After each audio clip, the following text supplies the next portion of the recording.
तुम्हारे कल्याण का कोई और मार्ग है ही नहीं, एकमात्र भगवान का नाम जप भजन।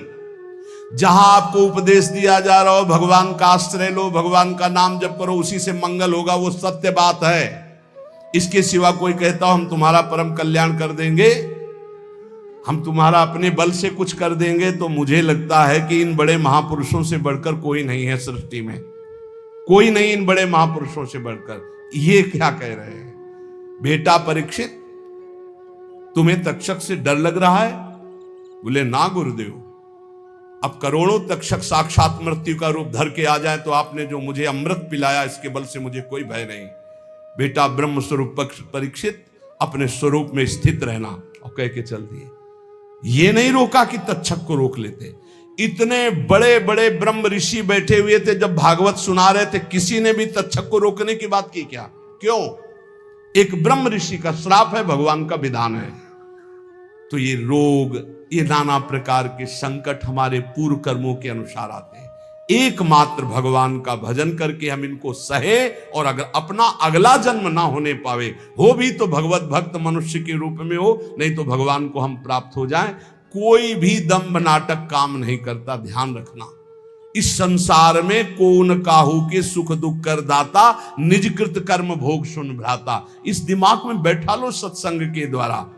नाहृतोन्य शिव पंथा विसता संसृतावी वासुदेवे भगवती भक्ति योगो यतो भवेत। इसके लेखक हैं भगवान श्री कृष्ण द्वैपायन व्यास जी, कहने वाले हैं परमहंस श्री सुखदेव जी, और सुनने वाले हैं महान सम्राट, गर्भ में भगवत साक्षात्कार किए हुए परीक्षित जी महाराज।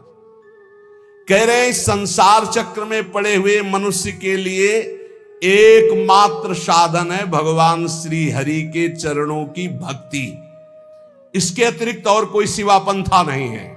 शिवा माने कल्याण, पंथा माने मार्ग, और कोई कल्याण का मार्ग नहीं है। एकमात्र भगवान, वही हरि है, वही हर है। उन्हीं की भक्ति के द्वारा ही हम अपना संसार चक्र से उद्धार कर सकते हैं।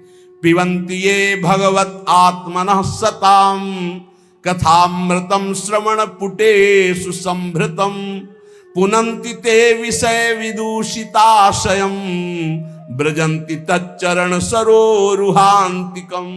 जो रोज सत्संग सुनते हैं, जो रोज भगवान की चर्चा सुनते हैं, कानों में भर भर कर भगवान के नाम गुण लीला रूप का पान करते अमृत का, उनके हृदय से विषैला विष भोगों का उतर जाता है, हृदय शुद्ध हो जाता है। और जहां हृदय शुद्ध हुआ तो भगवान यही हृदय में प्रकाशित हो जाते हैं।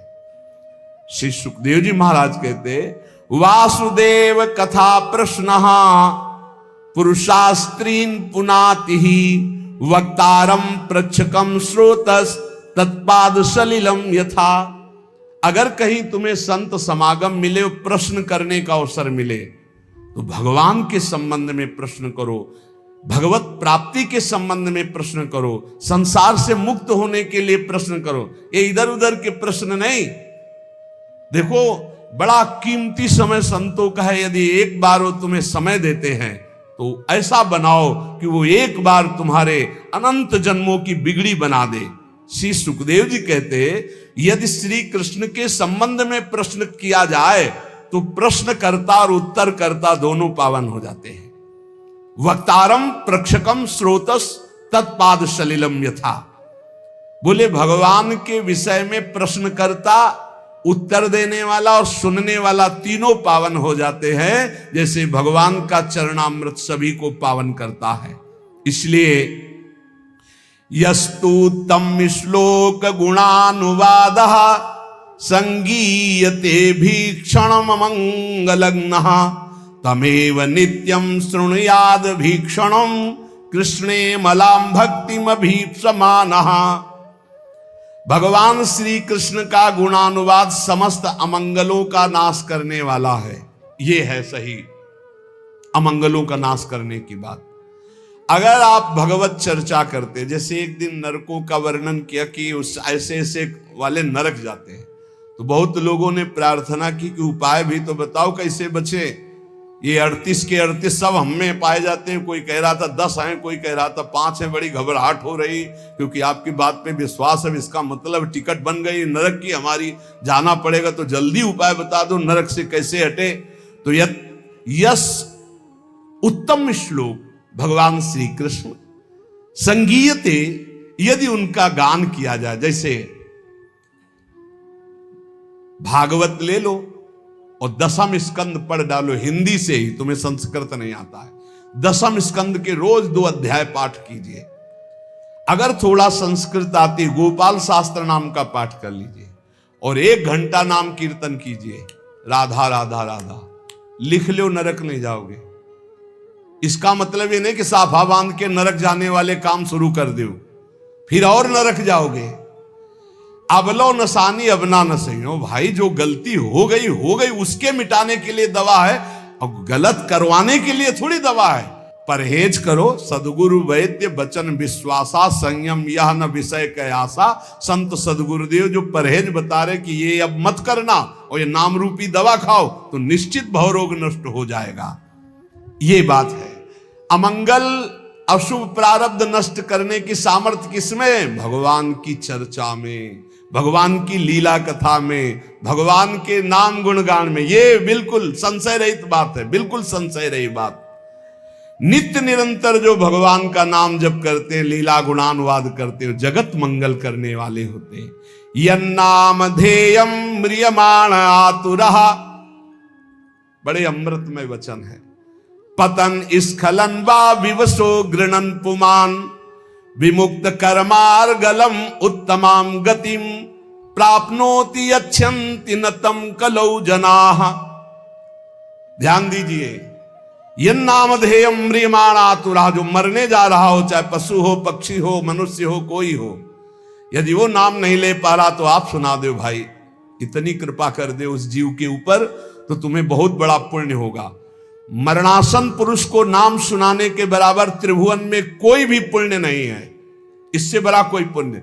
जैसे कोई पशु पक्षी मरने जा रहा हो, नजदीक जाके राम कृष्ण हरि या राधा राधा राधा सुना दिया, अब वो मरने जा रहा, घंटा 2 घंटा 4 घंटा 10 घंटा में भी मरेगा तो अब उससे कोई पाप होने वाला नहीं, वो भगवान को प्राप्त होगा, क्योंकि नाम कथन और श्रवण का एक ही फल होता है। तो बोले यन्नामधेयम म्रियमाण आतुरः, यदि मरने का समय हो, व्याकुलता का समय हो, नाम वो नहीं उच्चारण कर पा तो आप नाम कीर्तन उस समय कर दो तो यमदूत नहीं आएंगे, उसका मंगल हो जाएगा। ये बहुत बड़ा पुण्य करना चाहिए। आसपास कहीं सुनो कि कोई पधार रहा है तो रज ले, चरणामृत ले, जाओ उसके मुंह में डालो, कोई परिचय नहीं, हमें कोई परिचय नहीं, वो भगवान का अंश है, उसे भगवान की प्राप्ति करानी हो। जाके थोड़ी देर बैठ के राधा राधा राधा, घर वालों से कोई मतलब, और बस उठे और चलावे, उसका मंगल हो गया। कोई पशु पक्षी मर रहा हो, अंतिम समय भगवान नाम सुना दे। यन्नाम ध्येयम म्रियमाण, मरने के समय घंटे 2 घंटे 10 घंटे तक जो बेशुद्ध हो रहा है, अब उससे कोई पाप कर्म करने वाला नहीं, वो आखिरी समय ही माना जाएगा और उसको नाम सुना दिया जाए, उसका मंगल हो जाएगा। कोई बड़ी आतुरता में या गिरते समय या फिसलते समय या विवश होकर उच्चारण कर ले राधा राधा हरि हरि, तो कहते सारे कर्म बंधन उसके नष्ट हो जाते हैं। विमुक्त कर्मार्गलम उत्तमाम गतिम, वो उत्तम भगवत गति को प्राप्त हो जाएगा। पर हाय रे कलयुग, कितना चिल्ला चिल्ला के कहा जा रहा है, फिर भी लोगों की नाम में रति नहीं हो रही, नाम आराधना से विमुख हो रहे हैं, भगवत आराधना से विमुख हो रहे हैं। पुंसाम कलिकृतान दोषान द्रव्य देशात्म संभवान, सर्वान हरति चित्तस्थो भगवान पुरुषोत्तमः। कलयुग में बड़े दोष हैं। जब परीक्षित जैसे महाभागवत की बुद्धि खराब कर दी और मरे हुए सर्प को उठा करके ध्यानस्थ ऋषि के गले में डाल दिया, तो सोचो और किसकी बुद्धि बख्शेगा। यदि नाम चल रहा, नाम पाहरू दिवस निशी, रात दिन नाम का पहरा है, तो कलयुग के अभद्र प्रवेश नहीं करेंगे। ये वाणी जी हमारी कह रही। बोले जिते विनायक शुभ अशुभ विघ्न करे नहीं कोई, विघ्न करे नहीं कोई, डरे कलिकाल कष्ट भय, डरे कलिकाल कष्ट भय, हरे सकल संताप हरसि हरिनाम जपत जय। यदि नाम चल रहा तो कलयुग का कोई प्रभाव नहीं होगा। कलयुग के बहुत दोष हैं, ये हर वस्तु को दूषित कर रहा है, हर विचार को दूषित कर रहा है। सब दोषों का मूल अंतःकरण का अपवित्र हो जाना है। परंतु सर्वान हरति चित्तस्थो भगवान पुरुषोत्तमः, जब कोई नाम जप करने लगता है तो भगवान हृदय में बैठकर कलयुग के सारे दोषों का नाश कर देते हैं। इसलिए श्रुतः संकीर्तितो ध्यातः पूजितश्चात् दृढ़तोऽपि वा नृणाम धुनोति भगवान हृतस्थो जन्मायुता अशुभम। जो भगवान के गुणों का, भगवान की रूप की महिमा का, लीला का, नाम का, धाम का कीर्तन करता है, गायन करता है, श्रवण करता है, भगवान की सेवा करता है, भगवान उसके हृदय में विराजमान होकर प्रकट, और एक दो जन्म के पापों की बात क्या, हजारों जन्मों के पापों के ढेर भस्म कर देते हैं। यथा हेम निस्थितो वह्निर दुर्वर्णम हंति धातुजम एवमात्मगतो विष्णु योगिनाम शुभाशयम। जैसे सोने को अग्नि में डाल दो तो उसका मल नष्ट हो जाता, चमकने लगता है, ऐसे ही भगवान साधकों के हृदय में जब सुमिरन किया जाता है निरंतर, तो भगवान हृदय में प्रकाशित होकर अविद्या को भस्म कर देते हैं, अशुभों को भस्म कर देते, दिव्य ज्ञान प्रकाशित हो जाता है। नाम जप, लीला कथन, लीला श्रवण, ये बहुत जोर की बात है। विद्या तपः प्राण निरोध मैत्री तीर्थाभिषेक व्रत दान जप्यै नात्यंत शुद्धिम लभतेन्तरात्मा यथा हृदिस्ते भगवन्त्यनन्ते। विद्या, तपस्या, प्राणायाम, समस्त प्राणियों के प्रति मित्र भाव, तीर्थ स्नान, व्रत, दान और भी साधन, ये अंतःकरण को पवित्र करने वाले हैं, पर वैसी शुद्धि नहीं होती जैसी भगवान के स्मरण से होती है। इसीलिए कहते हैं नाम जप करो, क्योंकि नाम जप स्मरण से भगवान हृदय में प्रकाशित होते हैं। तो जहां भगवान हृदय में प्रकाशित होती, जैसे सूर्य उदय होने पर अंधकार खत्म, ऐसे भगवान के प्रकाशित होने पर अज्ञान नष्ट हो जाता है। मृत्यु नजदीक है। म्रियमाणैरविध्येयो भगवान परमेश्वरः आत्मभावम नयत्यंगो सर्वात्मा सर्व संश्रयः। मृत्यु के निकट पहुंच रहे हैं हम सब, क्रम से क्रम आता चला जा रहा है समय।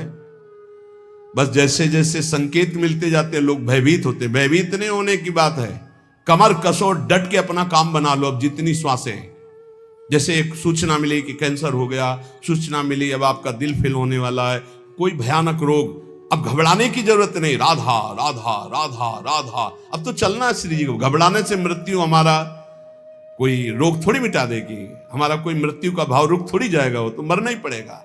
राधा राधा राधा, अमर हो जाओगे। मृत्यु के निकट जो लोग पहुंच रहे हैं, एक ही काम है, नाम जप, भगवान का स्मरण। मान लो हम सब निकट जा रहे हैं मृत्यु के, बिल्कुल निकट जा रहे हैं। 50 वर्ष निकल गए, ऐसे लगे कि कल निकल गए।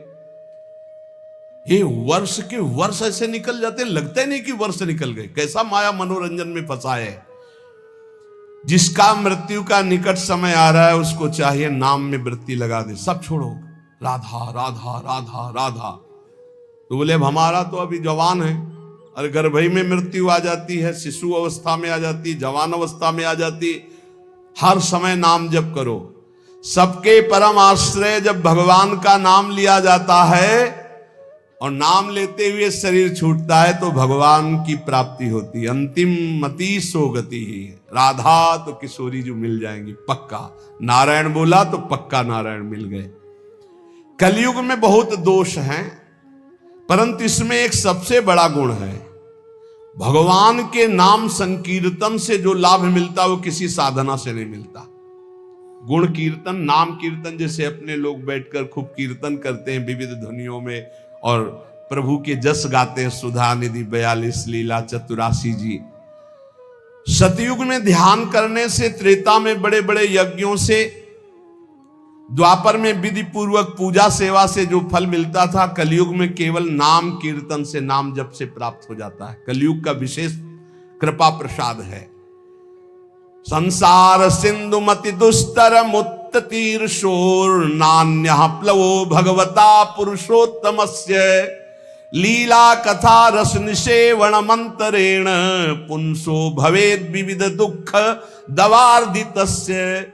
जो लोग सहज में सरलता पूर्वक इस संसार समुद्र से मुक्त होना चाहते हैं, भगवान सुखदेव जी कह रहे हैं, जो लोग अनेक प्रकार के पाप कर्म कर चुके हैं और उस दुख दावानल से दग्ध होने वाले हैं, उनको बचना है तो एक उपाय है, भगवान का नाम जप करो और भगवान की लीला कथा सुनो। लीला कथा रस निषेवण मंतरेण, भगवान की लीला कथा सुनने के सिवा, नाम जप के सिवा और कोई सहारा नहीं इस कलयुग में। सब साधन चौपट कर देता है कलयुग। एकमात्र परम पवित्र नाम और भगवान की लीला कथा, इसी से सब प्राप्त कर लो, सहज सरल भाव से भगवान की प्राप्ति। उपासक को चाहिए कि सत्य भावना से ही भगवान की प्राप्ति होती है, इसलिए असत भावना का त्याग कर दे। जब कोई अधर्माचरण करके धन कमाता है तो ये 15 दोष बिना मोल के उसके पास आ जाते हैं। धर्म से धन कमाने पर और अधर्म से धन कमाने पर अंतर है। जब अधर्म से, भगवान सत्य से प्राप्त होते हैं, जब अधर्म से आप धन कमाते हैं तो देख लेना ये 15 दोष आ जाएंगे। यहां वर्णन है, स्तेयम हिंसा नृतम दंभा कामः क्रोधा स्मयो मदः भेदो वैरमविश्वासा संस्पर्धा व्यसनानि च एते पंचदशानर्था हर्थमूला मता नृणाम तस्मादनर्थमर्थाख्यम श्रेयोर्थी दूरस्त्यजेत। ये 15 पापाचरण उसके अंदर आ जाते हैं जो पाप से धन कमाता है, अधर्माचरण से। बोले घूस ले लिया, निर्दोष को दंड दिला दिया, दोषी को मुक्त करा दिया, या छीन झपट करके चोरी कर लिया, कई तरह से अपराध प्रवृत्तियों से, अधर्माचरण से, छल कपट से, तो सुन लो ये 15 पापाचरण उसके अंदर आ जाते हैं। 15 पाप कराने वाले हैं। पहला आता है, उसमें चोरी का स्वभाव आ जाएगा, चाहे वो कर चोरी समझो, सरकार के कर की चोरी भी तो होती है, चोरी का स्वभाव आ जाएगा। जैसे कोई कहे बड़े ईमानदार है, हम तो कोई चोरी नहीं करते, तो भैया देख लो, जब अधर्म से धन कमाओगे तो इतनी प्रीता होगी कि सरकार को कर देने की हिम्मत नहीं पड़ेगी। विविध प्रकार से आप कर चोरी करेंगे। कर चोरी करना भी पाप है, क्योंकि वो राजकर है। यदि उसको धर्म में आप लगा रहे हैं बात अलग है, नहीं तो उसको सरकार को दो, क्योंकि सारी व्यवस्थाएं हैं। कर चोरी को भी चोरी भी कहते हैं। हमें लगता है अगर ना दो तो तुम पकड़े भी जाओगे, बंदी भी बना दो, तुम्हारा धन भी जब्त हो जाएगा ना। तो चोरी अधर्म से धन कमाए पर, अब देखो जो बेचारे सरकारी नौकरी करते हैं तो उनको कटवाने की जरूरत नहीं हो, तो सरकार कर काट के अपने आप ही देती है। जहां अधर्म का धन कमाया जाएगा उसमें कर नहीं दे सकते, फिर वो अधर्म आचरण पाप कराएगा। पहला है चोरी, स्तेयम। दूसरा हिंसा, पक्का। धन अधर्म के द्वारा जब आता है तो वो हिंसा कराने की, प्रेरक, कर्ता, अनुमोदन, तीनों पाप को, चोरी और हत्या, हिंसा। जहां अधर्म का धन आएगा वहां शुरू। और झूठ बोलना तीसरा। चौथा दंभ करना। पांचवा काम भोग, रुपये के बल से व्यभिचार करना, यह आ जाएगा अधर्म के धन से।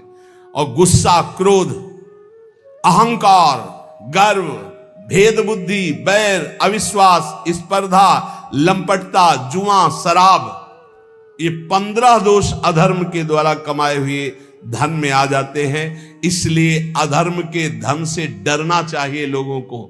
अगर अधर्म का धन स्वीकार किया तो बुद्धि भ्रष्ट करके महान पापाचरण कराने लगता है। ये शरीर अधर्म के धन से पोषण करने के लिए नहीं मिला। इसमें है क्या? देहि स्थिमांस रुदिरेभिमतिं त्यजत्वं जाया सुतादिषु सदा ममतां विमुञ्च पश्यानिशं जगदिदं क्षणभंग निष्ठं वैराग्य राग रसिको भव भक्ति निष्ठा धर्मं भजस्व सततं त्यज लोक धर्मान् सेवस्व साधु पुरुषान् जहि काम तृष्णाम् अन्यस्य दोष गुण चिंतन मासु मुक्त्वा सेवा कथा रसमहो नितराम पिबत्वम। भाई, शरीर पोषण के लिए धर्माचरण मत करो। ये शरीर कोई खास वस्तु नहीं है। ये शरीर हड्डी मांस और रुधिर का पिंड है। इसे आप अपना स्वरूप मानना छोड़ दें। ये आपका स्वरूप नहीं है। स्त्री पुत्रादि ये भी कर्म भोग के अनुसार आए हुए हैं और चले जाएंगे, तुम्हारे नहीं हैं। इनको अपना ना माने। इस संसार को रात दिन क्षण भंगुर देखें। यहां कोई वस्तु स्थायी नहीं है, सब नाशवान है। एकमात्र वैराग्य रस के रसिक होकर भगवान की भक्ति में लगे रहे। हर समय भजन में रहो। हर समय कभी भी कोई भी घटना घट सकती है। भगवत स्मरण है तो भगवान को प्राप्त होगे।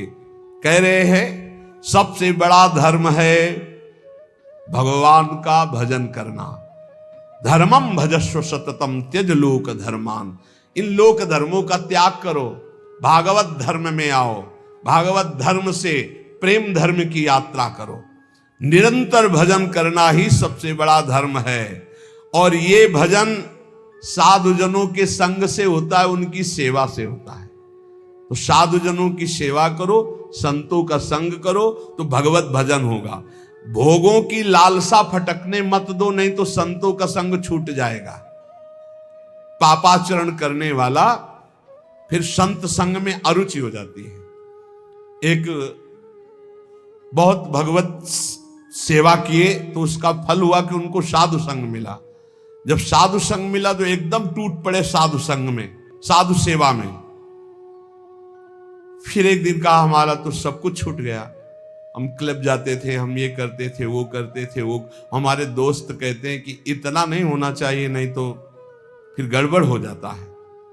अब दोस्तों के संग का रंग चढ़ा कि जहां 63 पे आ गए थे वहां 36 पे पहुंच गए।